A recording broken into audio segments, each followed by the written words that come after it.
Good morning, everybody. Welcome in. Good morning. Jesse Montano here, Guerilla Sports Daily, brought to you by our good friends over at Trusted American Mortgage. Trusted American salary-based mortgage consultants want to help you get into a better interest rate and lower your monthly payment.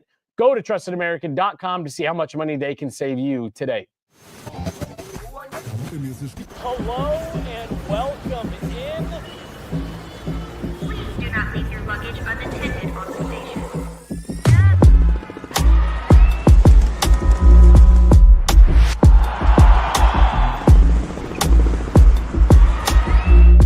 Welcome to the show. Morning, everybody. Good morning. I always, last week I did this from home, so I always miss being in the studio for daily, and it's always nice to be able to get back in here. Jesse Montano bringing you guys everything around the world of Denver sports. We'll take a little bit of peek outside of that, but we got a nice busy day here at Guerilla Sports. Avs are going here tonight, finally back at home, taking on the New York Rangers as they come to town. The Denver Nuggets kick off the first night of a back-to-back for them. And then we got a busy week of NFL playoffs. We're going to talk about all those matchups as the second round was finally decided last night after the LA Rams played their home game in Arizona and knocked off the Minnesota Vikings in what had to be a little bit of a disappointing fashion for the Minnesota Vikings, going in as a fifth seed. On the road, not a lot of expectations, but a lot of optimism around what the Minnesota Vikings were going to be able to do. LA Rams end up kind of running away with that one in a little bit of an emotional win for them last night. Again, not even being in LA, of course, because of all the wildfires and the damage that's done around SoFi Stadium and all of that. Air quality. So they played last night in Arizona. So the second round has finally been set. We're going to talk a little bit about what happened in Denver over the weekend with PWHL. And then, yes, we are going to discuss Coach Prime and the latest reports around him. Potentially not coming back to Boulder next year, but we'll get into all of that here in a little bit. But first, we are going to kick things off, as we always do, by taking a look around what's going on here in Colorado. We're starting with the Denver Nuggets. 3 in a row for the Denver Nuggets.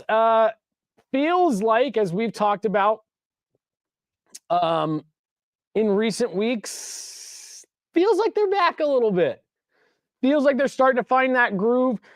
Feels like they are looking like the team and the contender that we have come to expect them to be.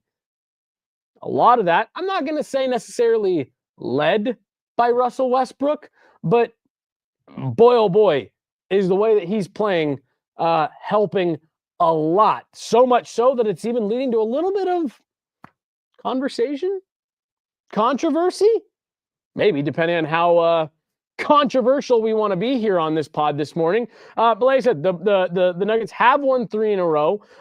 Russell Westbrook is playing some of the best basketball that we've seen him play in years. Keep in mind, this is a guy that, for many people said, washed, can't hang anymore, isn't the same player, and he's not the same player he used to be, but that the Nuggets didn't know what they were doing, locker room cancer. Maybe this is more of a sign than anything else of the culture and the expectation that the Nuggets have built and set for themselves that are bringing out the best in Russell Westbrook. Another triple-double for him a couple nights ago to go along with Nikola Jokic. Those two seem to be playing off each other extremely well, and it seems to be bringing the best out of a lot of players around Russell Westbrook. But the play of Westbrook does end up begging one question. What do you do with Christian Braun? Christian Braun, who has played well this season, has earned his spot as a starter. But it does seem a little bit right now like the Denver Nuggets are playing better basketball when Russell Westbrook is on the floor and not Christian Braun. Again, not that they are playing bad basketball when Christian Braun is on the floor, but you really like what they're doing when you've got Westbrook out there clicking with the way that he is right now with Nikola Jokic and Jamal Murray. Add on to the fact that you got Aaron Gordon coming back, and you start to ask yourself, what is best for this basketball team? Is it to have Russell Westbrook as part of your starting five and Christian Braun coming off the bench?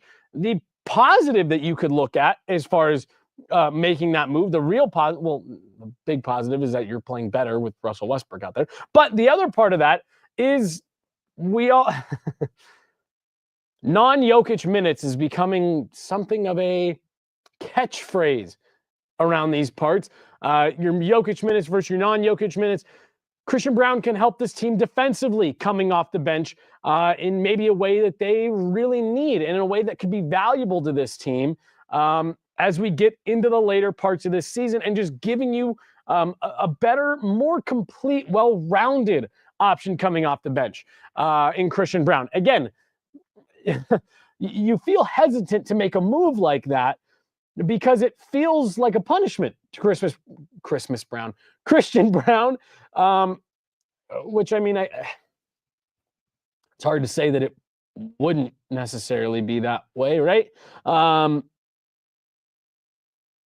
Because you'd be moving him, from the starting five to the bench, but you have to look at it from the whole of how is your basketball team playing, what is best for your team. Look, these are the pros. You guys hear me talk about it all the time when it relates to the Avalanche, the NHL. When you're at that top level, like in the NBA, you're not playing the G League, you're in the NBA. That is not a development league. That is not where you go to get better. That's where you go to win games and to win championships. And that's the standard that this Nuggets team has set. We're here to win as many games as we can, put ourselves in the best position we can for the playoffs, and ultimately win an NBA championship. And if you feel that Russell Westbrook gives you a better opportunity to win games, accrue wins, climb the standings right now, then that's the move that you make. But that is a much better problem to have than what the Nuggets were dealing with at the beginning of the season, where you're sitting here and saying, well, gosh, we just have multiple players that are playing well, that are earning this starting spot, and we're racking up wins. Nuggets feel like they've gotten their season back on the rails a bit here. Like I said, back-to-back, both tonight and tomorrow on the road. Let's shift on over to the Denver Broncos.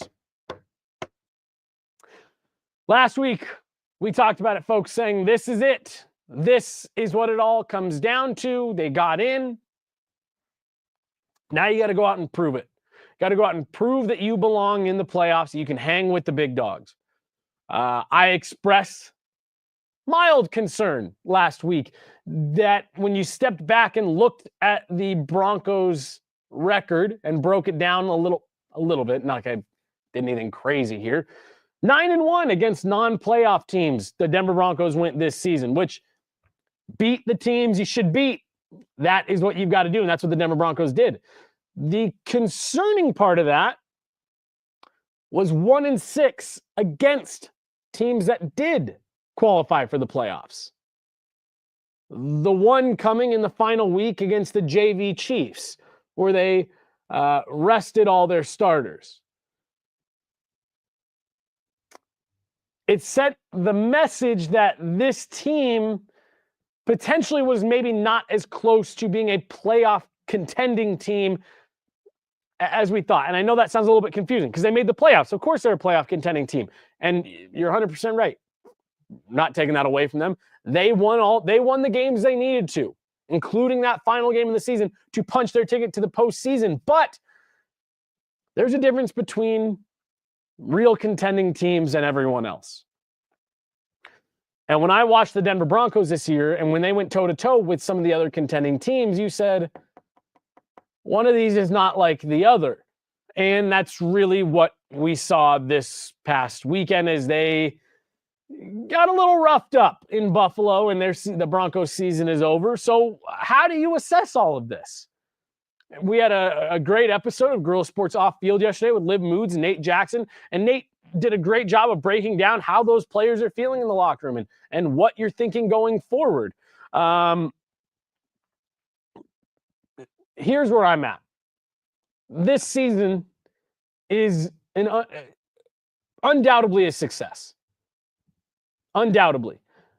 You overachieved and you defied expectations by more than double what your preseason line was set to. Nobody thought that this team would come near the playoffs, and they overcame adversity, challenges, ups and downs, rookie quarterback finding his way, and they made it. They punched their ticket to the postseason. But now you've got to get better. Now you've got to build on it. And what I worry about is a team like the Broncos and what they just went through, getting a false sense of maybe where this team is actually at. Instead of taking the house money that you just won, saying, wow, look at all this great experience that our players got. Look at the strides that we were able to take, the culture we were able to establish as an organization, and how do we build on that? And not get caught up in, see, look, we're right there. We're one or two pieces away, because this roster is not. And that's what we learned this weekend. Is this roster is not one or two pieces away. No. It is multiple pieces on offense away. When we got into this game on Sunday and we're watching the Broncos and the Bills go toe-to-toe and trade chances, it was obvious the offenses weren't even close. Not just Josh Allen and the MVP-like season he is having, and the way that he controls the offense, commands the ball, can stand in the pocket and throw, or get out and scramble and make a big play. That aside, the Broncos had no answers. Yes, even this elite defense that we saw had no answers, because the Bills have built an offense that keeps you guessing. And then you stack on top of that Josh Allen's threat coming out of the pocket, and the Broncos really weren't covering anybody on defense. They couldn't stop the run game. They struggled to stop Josh Allen getting outside of the pocket, and on the rare occasion they did manage to hold the line, you had receivers running wide open all over the field. This Broncos team is a long way away in terms of both personnel and experience. And that's what you can't take for granted out of what you got this year, is the experience. Bo Nix got to see what Josh Allen looks like up close, how he handles that game, how he controls the field. And he also got to see what it looks like when you're playing against a veteran playoff defense who clearly did their homework and understood exactly how to shut down this Broncos offense, on top of the fact that there's a major running game deficiency for the Broncos. So you have to make sure that Sean Payton, this is ownership, this is management, has to make sure that they take a step back and say, what a success. What an amazing season we just had. And we got to pluck the positives out of it and continue to build this roster, because I'll tell you what'll happen if you don't. If you think you're just a piece or two away and you take this Russell Wilson money that you're going to be free of, this dead cat money that you're going to be free of going into next year, and go out and make a couple silly moves in the offseason that don't really make you any better, well, you're going to be right back at, 7-9 next year on the outside looking in, going, what happened? I thought all the days ahead were nothing but bright. You got to make sure you handle this correctly. Not to mention Vance Joseph out here getting head coaching interview requests, including the Raiders job, including the New York Jets job. If Vance Joseph leaves, well, that was a huge key to why the defense was as good as it was. So if Vance Joseph is out and you bring someone new in, is that defense going to be as effective next year? Are they going to be among the league's elite in every statistical category on defense? There were so many great strides taken this year, but this is far from set and forget for the Broncos. There's a lot of work ahead, and they've got to take the valuable experience that was given to their young players and do the right thing with it, and not go throw it in the trash and be right back where you started next year. You can expect potentially, maybe not, Bo Nix showed unbelievable maturity this year. Sophomore slumps are a real thing. Is Bo Nix going to be as good as he was next year? Is this Broncos team, you lost your ability to catch teams by surprise. There's expectations now on what this team is going to do. Nobody's going to be looking past the Denver Broncos next year because they have the 32nd ranked roster in the league by PFF. There's expectations now, and there's a book on this team and how do they handle that. Sean Payton might be the right guy to help them navigate it, but we are going to find out this off season. Moving back over to Ball Arena, the Colorado Avalanche are back from a 3-game road trip that wasn't super friendly to them, going 1-2, getting a big win against division rival the Minnesota Wild before getting shut out against the team at the top of the Central Division, the Winnipeg Jets, and Connor Hellebuck. Connor Hellebuck, by the way, goaltender for the Winnipeg Jets, 6 shutouts on the season. How many regulation losses does he have? 6. Put him in the Vezina and Hart Trophy MVP conversation. Holy smokes. Scott Wedgwood is back from injured reserve after avoiding what looked like potentially a serious injury. Ended up being an ankle sprain, not a high ankle sprain, was able to rehab his way back. He was activated off of injured reserve yesterday, and Trent Miner was reassigned to the American Hockey League. So the Avs have the lumberyard tandem back. Mackenzie Blackwood, Scott Wedgwood. We will find out who is going in net here tonight in about 20 minutes as I head down to Ball Arena. Val Nichushkin and Miles Wood were back on the ice yesterday, but it doesn't look like the Avs are expecting those players back necessarily for tonight, as they made a couple call-ups from the American Hockey League. So we'll see what kind of participation we see from Val Nichushkin here in the next couple days. Miles Wood, I do still think is a little bit of a ways out. He is listed on long-term injured reserve. And finally, for the Avalanche, Jared Bednar addressed the reports yesterday, well, reports from a couple weeks ago, but he addressed them yesterday about Gabe Landeskog and the fact that the report said that the reason Gabe Landeskog wasn't skating multiple days in a row was because after just a day or two, his knee would start to swell and he couldn't get it back under the gear. Jared Bednar addressed those reports yesterday. There was a report last week about Gabe Landeskog from a couple of insiders saying that he's unable to skate consecutive days because his knee starts to swell. Like, is there any truth to that, or No. What's happening? Yeah, no truth to that. So, given that he has skated a couple times with the team recently, is there any sort of No. forward progress there? Well, there's forward progress for sure. Yeah, absolutely. Yeah. But we don't have a new timeline or a firm timeline yet. No new timeline, no updated timeline, but at this point, did anybody think it was going to be any different? No update, but I mean, he pretty unequivocally said no truth to that. No truth to that report. Now, the couple of folks that we know that did put that out there, they're great reporters. They've got their sources. And Emily Kaplan, who is one of the people from ESPN who put that out, has been remarkably spot on with some of her Gabe Landeskog updates in the past. Far be it for me to say that they got their reports wrong. I think there's a lot of moving parts with this Gabe Landeskog situation. And I think you have things that are true one day and not true the next. And, he's doing well, then he's not, or he's not, then he is. And so I really do just think that we've got to go based off of what we can see and when he's out there and the way that he's skating. And as he continues to ramp himself back into practice, if we get there, that's what we're going to have to go on. But there's going to be a lot of information out there, and I'm sure there's a lot of it that's correct. There's been several things that I have been told about Gabriel Landeskog over the last couple of years that have changed, that, again, were true at one point and then later weren't or are no longer. So Jared Bednar does address it yesterday, though, and does give that update of no update. So that's the update. Let's move on here. Stick with hockey. The PWHL took the takeover tour on the road to Denver, and would you look at that, folks? The Ball Arena crowd of 14,018 set the U.S. attendance record for a women's professional hockey game, and the chance of We Want a Team broke out in the building.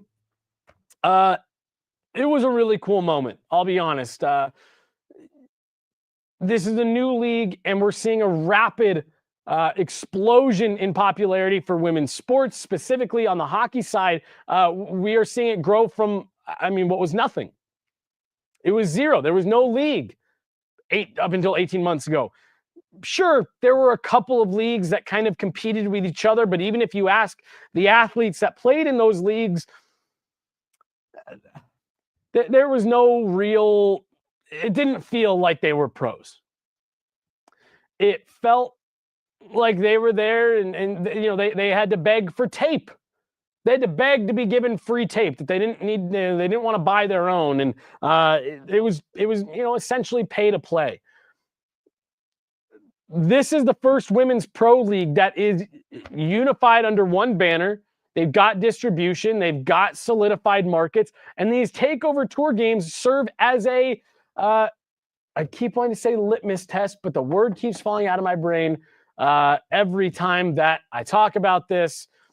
These are test markets, folks. These are trial runs in prospective expansion cities. Now, it is my understanding that the league is going to expand by a couple teams here in the next year or two, but those will likely stay out east. The original 6 teams right now, Minnesota is the furthest west. So just for travel-based reasons, it is likely that those next couple teams will stay roughly in the same geographic area.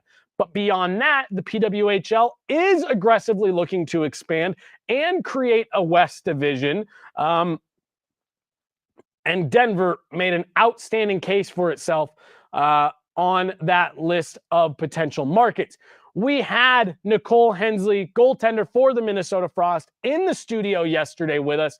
I highly, highly recommend you guys right here on Guerilla Sports on the YouTube page. Go check out that interview from yesterday. We're actually going to play a little clip of it for you guys. Nicole is great. We've done work with her in the past. Colorado native, and it was just so outstanding to have her here in studio after such an awesome night. But highly recommend you guys go check it out. Here's just a little clip of our conversation with Nicole. It was definitely really cool. I think it was a really emotional week leading up to it. To be close but not close enough, I guess. It was definitely really hard, and I feel like I held it together yesterday until after the game kind of got to me a little bit, not being able to play in the game. But to at least be there and be a part of it, and you get to, when you're not starting, you do get to experience it a little bit differently and take it all in differently. It's not the same and it's not as good, but still there, to be able to kind of, because like I'm someone that if I'm playing, I don't toss pucks in warm-ups. I don't really interact and that kind of stuff.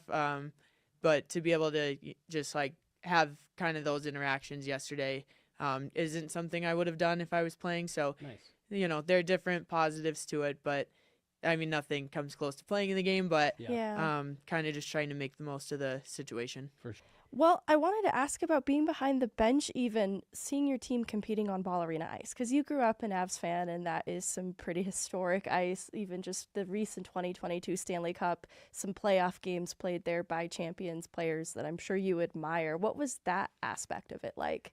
It was cool. I think just even being in the Avs room too was I didn't know we were going to be in there for the game, so just to be in that space, and obviously the Avs have a ton of pictures of important moments to the franchise in there. So just, I'm looking at all of them like, oh, I remember where I was when that happened or that happened. And, or like the game at Air Force, like I was there for that. So just a bunch of cool moments that kind of get to see, and everyone's kind of looking on the wall at like different people that have won, the individual awards for the Avs too. So it was definitely cool to kind of be in that space and take that in and to get to be out on the ice and everything, and obviously skate over the A and those things was really cool.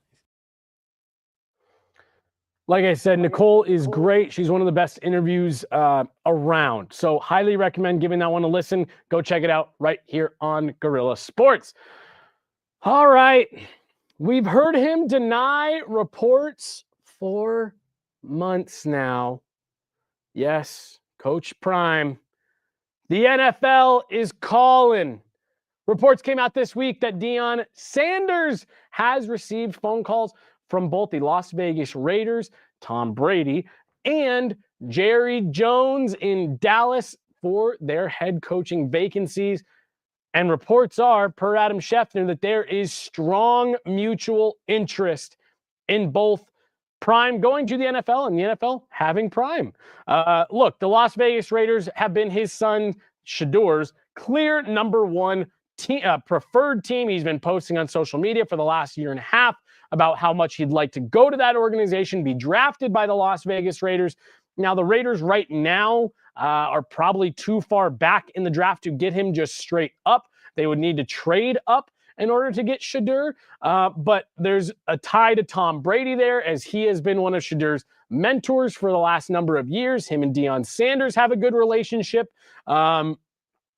So you can understand why there would be strong interest there and why there's a very real world where that works. Also, Jerry Jones, Dallas Cowboys eccentric owner, made the call to Deion Sanders this week. Deion Sanders is from Dallas. He won a Super Bowl with the Cowboys. This was always the team that people said, yeah, if he's ever going to go to the NFL, it's going to be the head coach of the Dallas Cowboys. How could you turn that down? And there is also the conversation of, if there's any owner who is going to give Coach Prime a little bit more wiggle room and a little bit more say and a little bit more rights over his merch and all that stuff, it would be Jerry Jones. The reports have always, out of here in Colorado, have always been that he's going to stay with the Buffs and he's not going anywhere. But we all knew that if the right team came calling with the right offer, that he would be interested. And it's been about now 2 weeks of Prime walking it back a little bit, that he wouldn't be interested in the NFL, going on a podcast just last week and saying, if I got the chance to coach my sons in the NFL, I'd do it. Yeah, I mean, if I could get them both on a team, I would do it.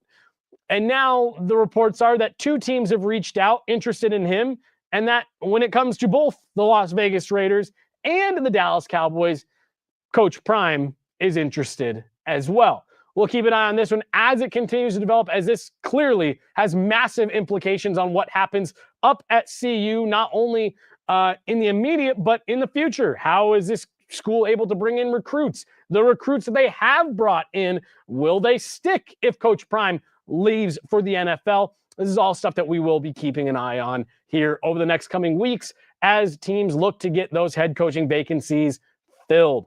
Finally, just going to run through this one quickly. NFL playoffs. We are moving to round number 2, and the matchups have been settled.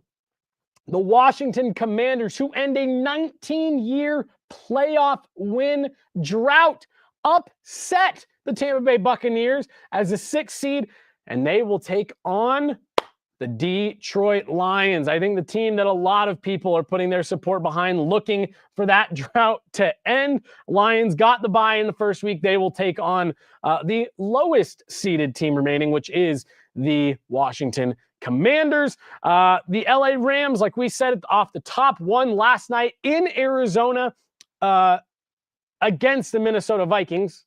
The game moved because of the fires in LA. They will take on the Philadelphia Eagles in round 2. Of course, the Buffalo Bills knock off the Denver Broncos, and it is Josh Allen and Lamar Jackson set for round 2 this weekend. And then the Kansas City Chiefs. Patrick Mahomes, Travis Kelce have had now 2 weeks off after not playing in the final game of the regular season, then getting the bye last week. They've got CJ Stroud and the Houston Texans in week 2. Texans will be looking to upset the Chiefs. I've been saying it all year. The Chiefs are the team of destiny, going for the three-peat. So much has gone right for them. Will that continue into the playoffs? Houston at Kansas City is 4:30 Eastern on Saturday, followed up by the Commanders at the Lions at 8 p.m. Eastern, also on Saturday. Then Sunday afternoon, you got the Rams and Eagles, 3 o'clock Eastern, and Lamar Jackson and the Baltimore Ravens take on Josh Allen and the Buffalo Bills at 6:30 Eastern Sunday in prime time. That's all we've got for you guys. I'm heading down to Ball Arena for Avs morning skate. Should be a fun one here tonight. Always fun when you get an original 6 team into town like the New York Rangers. And our good friend Peter Baugh of The Athletic is back in town. Going to be good to see him. Going to go down there right now. I'm Jesse Montano, Jay behind the glass this morning. Make sure you guys can see and hear everything in the world of sports going around this morning. We'll see you guys tomorrow. Jay will be right here tomorrow. We'll be reversing roles. So we'll be back at it in the morning, guys. And we do have Guerilla Sports Off Ice this afternoon at 1:30. Make sure to tune in there to get a preview of tonight's Avs Rangers. Thank you all so much, and we will talk to you guys later. See ya.